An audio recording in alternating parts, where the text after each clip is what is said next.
atas puji-pujian yang sudah dibawakan tadi oleh adik Mei Lolita Kuasa. Bapak Ibu saudara-saudaraku yang saya kasihi di dalam Yesus Kristus, mari kita akan siapkan hati kita, pikiran kita untuk membaca, mendengar serta merenungkan firman Tuhan. Dan untuk ibadah pagi hari ini saya memilih dari kitab Injil Yohanes pasal 2. Kita akan baca dan renungkan dari ayat 1 hingga ayat yang ke-10. Yohanes 2 ayat pertama hingga ayat yang ke-10.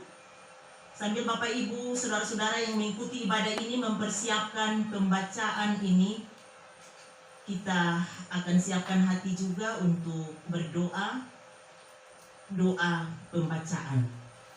Sekali lagi Yohanes 2 ayat 1 hingga yang ke-10. Mari kita berdoa.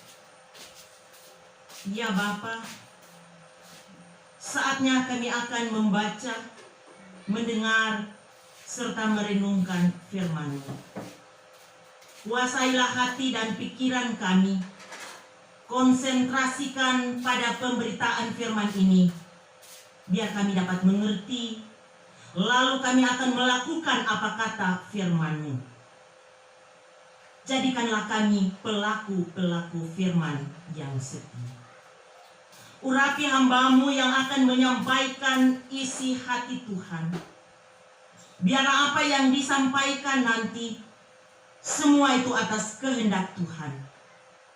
Roh Kudus, kuasailah kami semua di dalam pelayanan firman ini, baik hamba-Mu maupun jemaat-Mu yang mengikutinya. Di dalam nama Yesus Kristus firman yang hidup, kami berdoa kepadamu ya Bapa di sorga. Amin. Perkawinan di Kana.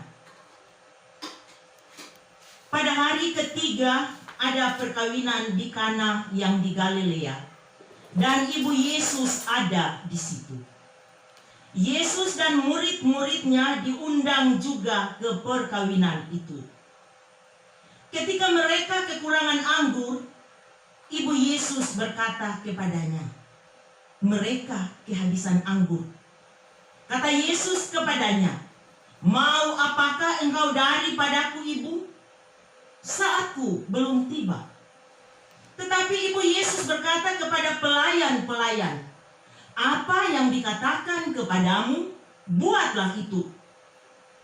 Di situ ada 6 tempayan yang disediakan untuk pembasuhan menurut adat orang Yahudi. Masing-masing isinya 2-3 buyung. Yesus berkata kepada pelayan-pelayan itu, isilah tempayan-tempayan itu penuh dengan air. Dan mereka pun mengisinya sampai penuh.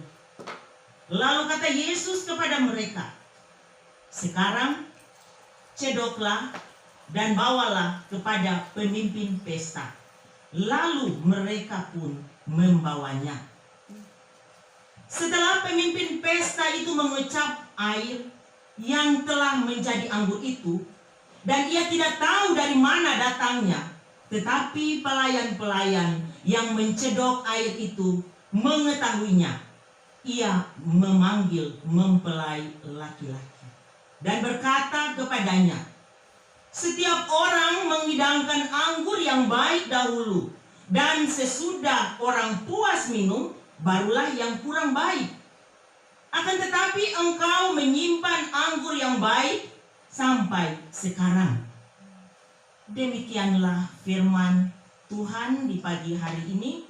Sabda Yesus, yang berbahagia ialah mereka yang mendengarkan firman Allah dan memeliharanya.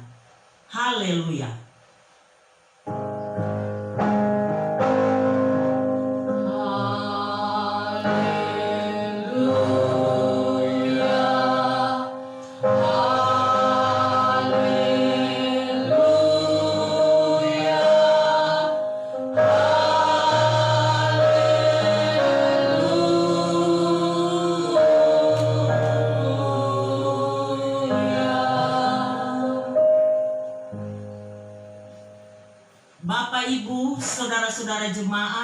kekasih-kekasih Kristus yang berbahagia, saudara-saudara yang hadir dalam studio ini, maupun para pendengar Radio Shalom di mana saja berada, yang sementara mengikuti ibadah ini lewat radio monitor masing-masing di rumah, bahkan juga melalui streaming radio, di mana saja saudara-saudara berada.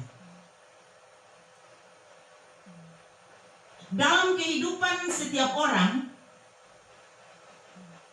tentunya selalu ada peristiwa-peristiwa penting yang dialaminya. Untuk mengenang peristiwa tersebut, biasanya ia akan membuat suatu peringatan.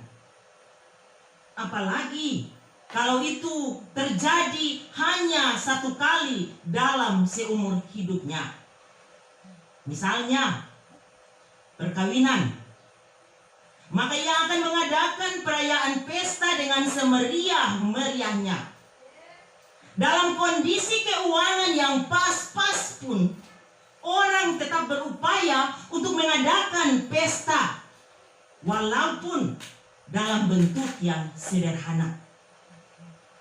Jemaat yang saya kasihi di dalam Tuhan Yesus Kristus, sebagai tuan pesta, tentunya ia akan mempersiapkan pesta itu agar supaya dapat berlangsung dengan baik, dengan meriah, dan mempunyai kesan yang indah, walaupun mungkin hanya pesta kecil-kecilan saja.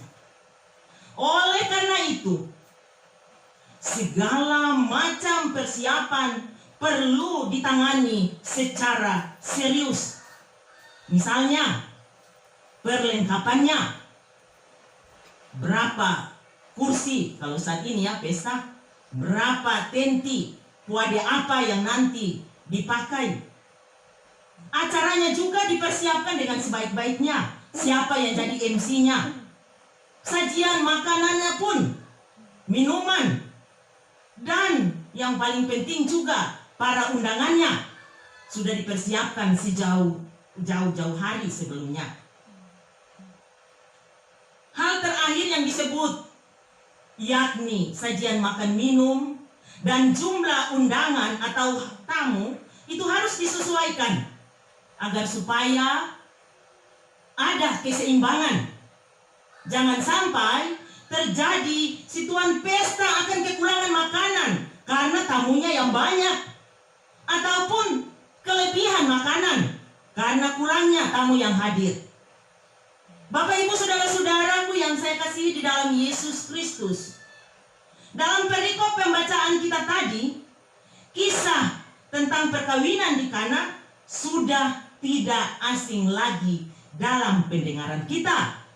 Karena ini peristiwa yang penting, di mana kalau kita tanyakan apa yang terjadi di pesta perkawinan di Kana, pasti anak sekolah minggu pun dia akan menjawab, Yesus mengubah air menjadi anggur. Itu adalah peristiwa pertama Yesus membuat mujizat di dalam pelayanannya. Karena itu mungkin tidak akan kita lupakan. Karena memang di pesta inilah Tuhan Yesus untuk pertama kalinya membuat mujizat di dalam memulai pelayanannya. Apakah yang bisa kita pelajari dari perikop pembacaan kita ini? Jemaat Tuhan, Kana adalah sebuah kota kecil di pegunungan Galilea, dekat daerah Nazaret. Di sana berlangsung suatu pesta perkawinan. Tentu saja, segala persiapan telah dilakukan menyangkut kelangsungan pesta itu. Hal yang tidak kalah penting adalah para undangan serta makanan atau minuman yang disajikan nanti.